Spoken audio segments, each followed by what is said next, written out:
सके। मुझे नहीं मालूम आप में से कितने लोगों ने इस बात पर गौर किया है और ध्यान से पढ़ा है। यूसुफ के भाई जब उसके पास पहुंचे थे, यूसुफ के भाई जब उसके पास गए, यूसुफ ने जब अपने भाइयों पर अपने आप को जाहिर किया तो उसने कहा, तुम इस बात से उदास मत हो कि तुमने मुझे यहां भेजा है, तुम इस बात से शोक ना करो पर आनंदित हो, क्योंकि परमेश्वर ने हमें भेजा ही इसीलिए है कि तुम्हारे प्राण बचाए जाएं।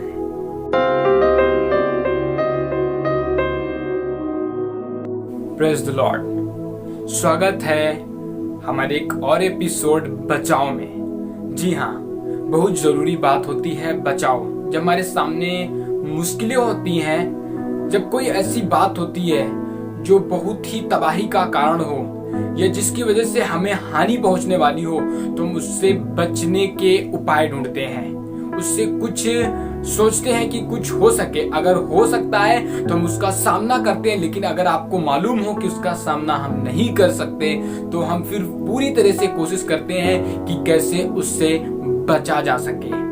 जी हाँ, एक बात जिसने मुझे बहुत आशीष दी, विश्वास करते हैं ये आपको भी आशीष देगी। भजन संहिता की किताब में एक स्तुति का गीत है जहां पर दाऊद इस वाली बात को कहता है। अगर आप वहां पर मेरे साथ चलेंगे तो भजन संहिता 33 अध्याय उसके 16वें पद से मैं पढ़ रहा हूं। यहाँ पर बात कर रहा है एक राजा की, एक वीर की, एक घोड़े की। जी हम पढ़ रहे हैं, आप ध्यान से इसे सुनिएगा। कोई ऐसा राजा नहीं जो सेना की बहुतायत के कारण बच सके और वीर अपनी बड़ी शक्ति के कारण छूट नहीं जाता। कहने लगा कोई भी ऐसा राजा नहीं है जो अपनी बड़ी सेना के पास, जिसके पास बहुत सेना है, वो अपनी बड़ी सेना के वजह से बच सके। कोई भी ऐसा राजा नहीं है। और फिर आगे कहने लगा कोई भी ऐसा वीर योद्धा नहीं है जिसको अपनी वीरता पर घमंड और उसे लगता है कि हम बहुत ताकतवर हैं, मेरे अंदर बहुत बल है और हम जीत जाएंगे, हम बच जाएंगे, पर वो भी व्यर्थ है। कहने लगा वो अपने बल के कारण नहीं बच सकता। जी हाँ, आगे पढ़ेंगे। फिर लिखा है 17वें पद में, बच निकलने के लिए घोड़ा व्यर्थ है, सबसे ज्यादा ताकतवर जानवर जिसे मानते हैं, जो युद्ध में तैयार किया जाता है, युद्ध करने के लिए, युद्ध में लड़ाई करने के लिए जो तैयार किया जा रहा है, कह रहा है घोड़े का बल व्यर्थ है। आगे कहने लगा वह अपने बड़े बल के द्वारा किसी को नहीं बचा सकता। उसके अंदर ताकत तो है, बहुत तेज दौड़ तो लेता है, पर अपने बल के कारण वो किसी को बचा नहीं सकता। और ये सत्य है। कई बार चीजें ऐसी होती हैं, कई बार हमारे पास मुसीबतें ऐसी होती हैं कि हम समझ नहीं पाते कहां से करें, कैसे करें। और अच्छा होता है कि हम बचकर निकलें, लेकिन उस टाइम बचकर निकलना बड़ा मुश्किल होता है जब चारों तरफ से शत्रु ने घेर रखा हो। वीर अपनी वीरता पर फिर घमंड नहीं कर पाता। घोड़े अपने बल को खो देते हैं। राजा अपनी बड़ी सेना के रहते हुए भी हार जाता है। मालूम है क्यों? क्योंकि अब उसके पास उस सामर्थ्य से कहीं कम ताकत है। लेकिन आपको एक बात बताना मांगता हूं, एक बात जो मैंने सीखी इसी बाइबल से, वो आपके जीवन को बदलेगी, वो आपको आशीष देगी। इसी के आगे वाले पद में लिखा है, अगर आप वहां पर पढ़ेंगे तो एक बचाव का बहुत अच्छा तरीका मालूम है। जब ऐसे सिचुएशन में हो, ऐसे मुसीबत में हो, ऐसी चीजें सामने हो और कुछ भी समझ में ना आ रहा हो, तो आपको एक काम करने की जरूरत है, वो ये है। अब आप इसे ध्यान से सुनिएगा।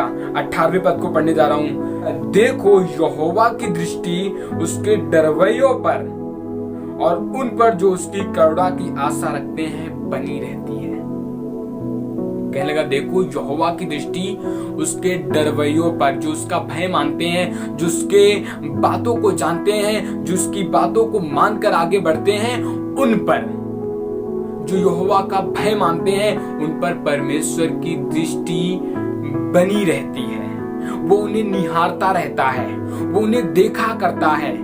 आगे, और वे जो परमेश्वर की करुणा की आशा रखते, जिन्हें मालूम है कि हमें इस संसार से शायद इन लोगों के बीच में से कोई नहीं बचा सकता, इन सारी मुसीबतों में से कोई नहीं निकाल सकता, पर एक परमेश्वर है जो इन सब के बीच से मुझे निकाल सकता। वो जो परमेश्वर की करुणा पर आस लगाए हुए हैं।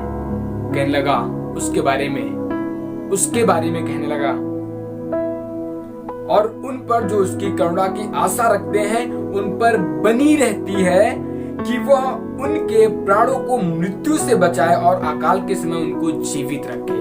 याद रखना, यहोवा की दृष्टि उसके डरवैयों पर इसलिए नहीं बनी रहती कि वो उनको देखे, पर वो जो उन पर, उस परमेश्वर पर, अपने परमेश्वर से करुणा की आशा रखते हैं और उस आशा में बैठे रहते हैं। मुसीबतों के बीच में, तकलीफों के बीच में भी उस परमेश्वर पर अपनी करुणा, उसकी करुणा की आशा लगाकर बैठे रहते। उनके बारे में लिखा है, उन पर उसकी दृष्टि बनी रहती है। और आगे लिखा है, इसलिए बनी रहती है कि वो उनके प्राणों की रक्षा करे, उनके प्राणों को जोखिम से बचाए, उनके प्राणों को खतरे से सुरक्षित रखे। जी हाँ, कि वह उनके प्राणों को मृत्यु से बचाए और अकाल के समय में उनको जीवित रखे। परमेश्वर जानता है, परमेश्वर को मालूम है कि आने वाले समय में क्या होगा, इसलिए परमेश्वर जो उसकी करुणा की आशा रखते हैं उनके बीच में से रास्ता निकालता है। परमेश्वर उन चीजों में से जहां पर उसकी करुणा की आशा रखने वाले उसके डरवैये फंसे रहते हैं, उनमें से, उन्हीं के बीच में से वो रास्ता निकालता है। परमेश्वर, हम धन्यवाद करते हैं परमेश्वर की ऐसा करने में सक्षम है। परमेश्वर ऐसा करता है कि जो उसकी करुणा की आस लगाए रहते हैं, जो उसका भय मानकर उसके पास बैठे रहते हैं, परमेश्वर उनको बचाता है, परमेश्वर उनको छुड़ाता है। आज इस दौर में जब कोरोना वायरस पूरी तरह से पूरे संसार को तबाह कर रहा है, पूरी दुनिया को बर्बाद कर रहा है, हमारे अंदर भी भय है, हम भी बचाव ढूंढ रहे हैं, हम भी सोच रहे हैं कैसे बच जाएं, कैसे हम सुरक्षित रहें। आपको एक चीज बताना मांगते हैं, अगर आप सुरक्षित रहना मांगते हैं, आप चाहते हैं कि आप बचे रहें, तो एक काम करिए, उसकी करुणा पर आस लगाइए, उसका भय मानिए, उसका डर मानिए और उसकी करुणा पर आस लगाइए, क्योंकि जो उसकी करुणा पर आस लगाते हैं, परमेश्वर की दृष्टि उन पर बनी रहती है। और मालूम है, सिर्फ बनी ही नहीं रहती, पर वह उन्हें जोखिम से उनके प्राणों को बचाता है, और चाहे अकाल भी हो तो भी वो उन्हें जिलाए रखता है। ये बात बिल्कुल सत्य है। अगर आप इसको भजन संहिता 91 में पढ़ेंगे तो वहां पर मूसा इस वाली बात को कह रहा है, और कह रहा है कि जो परम प्रधान के छाए हुए स्थान में बैठा रहे वो सर्वशक्तिमान की छाया में ठिकाना पाएगा। उसके आगे बहुत सारी बातें वो बताने लगा। अगर आप इसके 5वें पद से अगर पढ़ेंगे तो लिखा है, तू न रात के भय से डरेगा और न उस तीर से जो दिन को उड़ता है, न उस मरी से जो अंधेरे में फैलती है, और न उस महारोग से जो दिन दोपहरी में उजाड़ता है। तेरे निकट 1000 और तेरे दाहिने और 10,000 गिरेंगे, परंतु वो तेरे पास ना आएगा। परमेश्वर का दास मूसा जानता है कि ऐसी मुसीबतें, ऐसी चीजें होंगी सामने, जब उनके लिए तुम्हारे पास कोई बचाव नहीं होगा, तुम अपने आप को बचा नहीं पाओगे। लेकिन याद रखना, तुम जो परम प्रधान के छाए हुए स्थान में बैठे रहोगे, सर्वशक्तिमान की छाया में ठिकाना पाओगे। याद रखना, परम प्रधान के छाए हुए स्थान में वही बैठता है जो उसकी करुणा की आस लगाता है।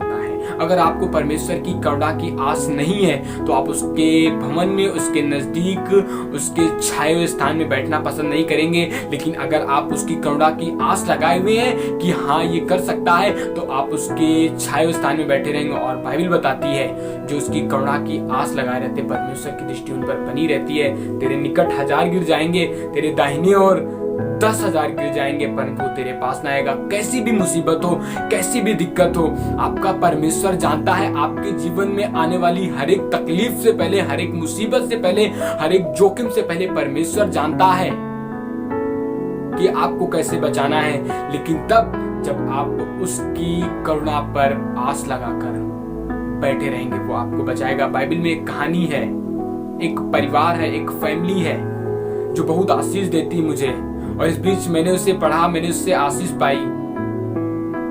याकूब, उत्पत्ति की किताब की कहानी है, जहां पर यूसुफ अपने भाइयों के द्वारा बेच दिया जाता है, और यूसुफ सबसे छोटा रहता है, और वो मिस्र में गुलाम बनकर कुछ दिन वहां पर रहता है, और धीरे से उसे वहां का स्वामी बनाया जाता है।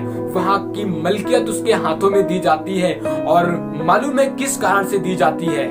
क्योंकि वहां पर एक अकाल पड़ने पर था, एक बड़ी मुसीबत सामने आने पर थी, जिसमें लोग तबाह होकर मर जाने वाले थे।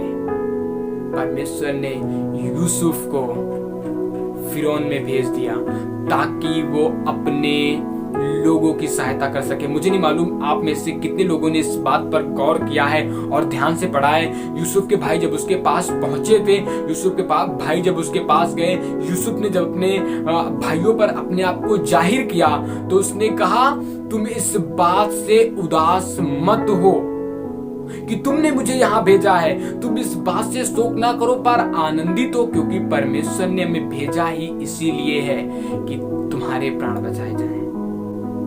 आपको मालूम है परमेश्वर ने याकूब के घराने की सहायता के लिए, क्योंकि याकूब जो था परमेश्वर का भय मानने वाला और उसकी करुणा पर आशा रखने वाला एक जन था, और जो परमेश्वर पर अपनी आशा रखते हैं और उससे कुछ पाने की चाहत रखते हैं, परमेश्वर उनकी सहायता करता है।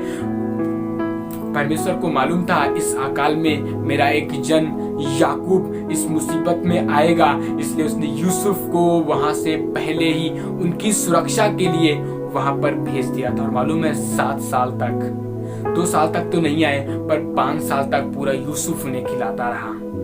यूसुफ का स्वामी बनना परमेश्वर की ओर से था ताकि वो अपने घराने को उस जगह पर ला पाए। आपको नहीं मालूम जब कहीं से बचाव नहीं होता है, जब कहीं से कुछ दिखाई नहीं देता है, जब कहीं से कुछ आशा नहीं होती है, तब हमारे लिए जब हम परमेश्वर की करुणा पर आशा करते हैं, हमारे लिए द्वार खुलते हैं, हमारा बचाव हमें दिखाई देता है। लेकिन अगर हम परमेश्वर की करुणा पर आस ना लगाएं तो कैसे हम उसके बचाव को देख पाएंगे। इसलिए हमारे लिए जरूरी है कि उसकी करुणा पर आस लगाएं, उससे पाने की चाहत रखें, उससे बचाव को देखें। आज हमारा देश पूरी तरह से तबाह है, जगह जगह से न्यूज आ रही है और इस मुसीबत से हम नहीं लड़ सकते, पर याद रखना इस मुसीबत से लड़ने वाला हमारा परमेश्वर हमारे साथ है। लेकिन याद रखिएगा ये तब होगा जब आप उसकी करुणा पर आस रखेंगे, वो आपको बचाएगा, वो आपको सुरक्षा देगा, वो आपकी मुसीबतों को जानता है। आपको मालूम है इस संसार में महामारी आए इससे पहले परमेश्वर की इस बात की फिक्र जरूर हुई होगी